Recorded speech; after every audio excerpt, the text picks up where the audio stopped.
Hello, welcome back to Blender CC Live Noding.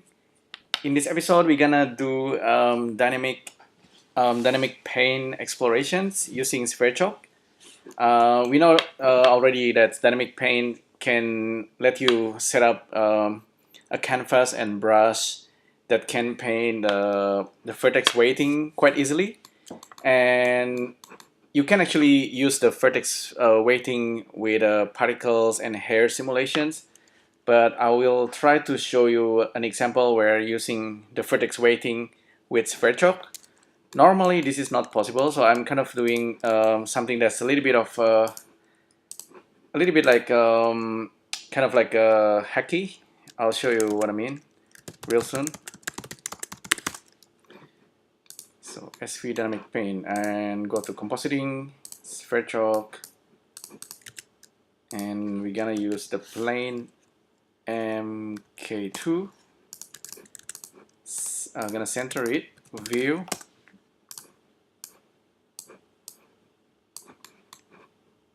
let's make 40 by 40, and I want to actually output this.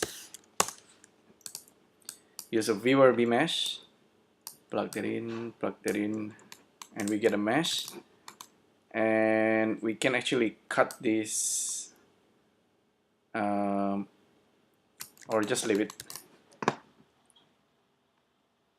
I'm gonna turn this into dynamic pane canvas, and I'll have a cube as dynamic pane brush, and set this into mesh volume proximity, and the canvas as dynamic pane weighting.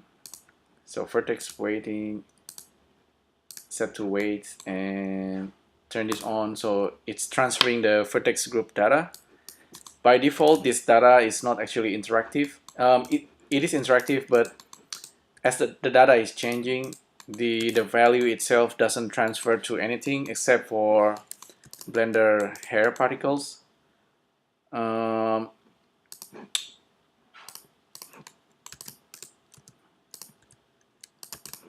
So I'll set this as I'll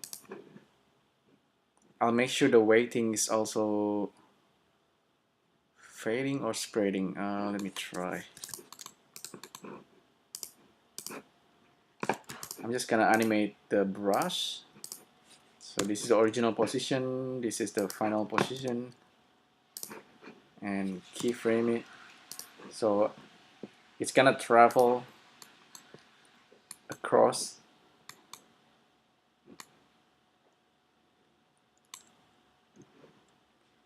And even though we are seeing the pane weighting, the data itself cannot be read by anything. So the way around it is to use displacement modifier.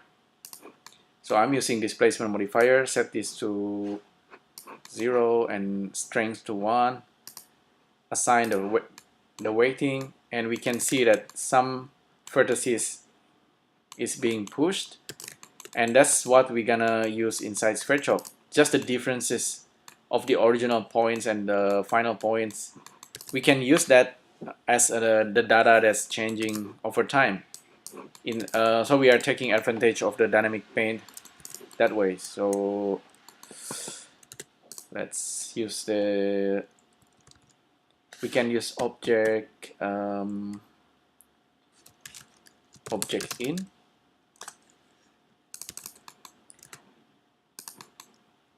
get our object, this one pause, and this one's original, and then we're gonna get the difference using the distance. So this guy and this guy. As a result, the difference in the distance gonna be our weighting. So yeah, that's it's that simple actually. And let's try using a box and matrix viewer. Plug in the distance into the scale.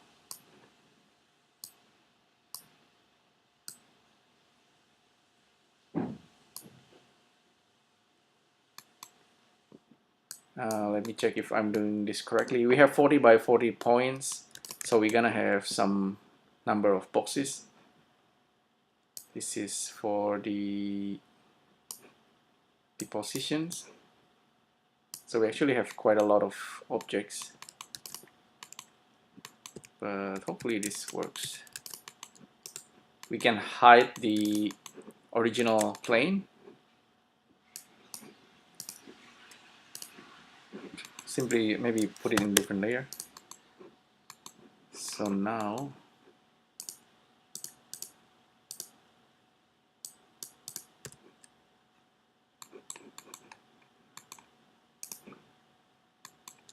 as a result, we have this box being generated where the brush is actually painting the plane. So that's the idea. So as the brush is painting, we should see the box being generated, and everything happens on the fly. It might be a little bit slow, but this can be really powerful as a way to instantly like paint over a surface. Seems pretty slow, maybe because we have a lot of data. It's probably a good idea if we use maybe use instancing.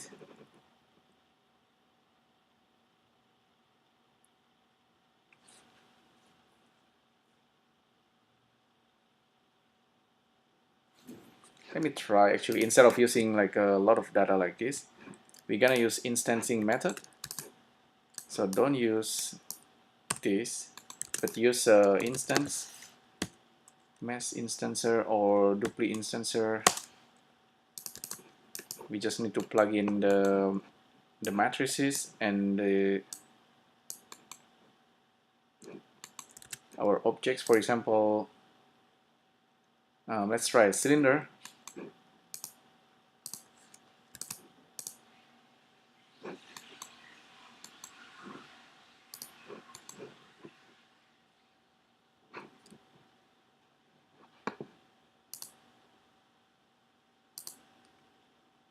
Well, actually, dupli instancer will not work. Let's use mesh instancer. Cylinder matrix, matrix in, and we have the location from this guy. We have the scaling from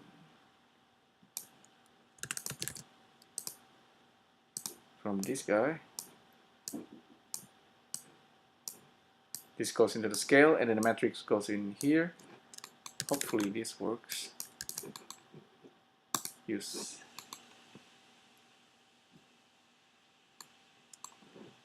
So now if we play back, this should run a little bit faster and interactive. Maybe I shouldn't skip jump.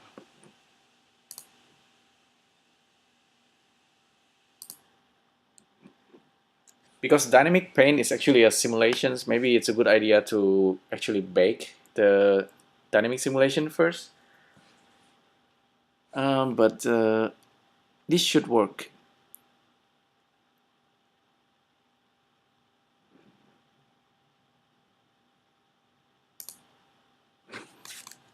Kind of slow. Maybe I should reduce the number for this example. 10 by 10. So we have 100 points. And I refresh, and supposedly everything still works.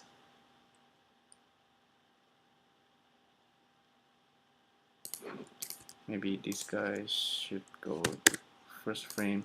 Okay, 10 by 10 is apparently like, with 10 by 10 the plane is a bit smaller.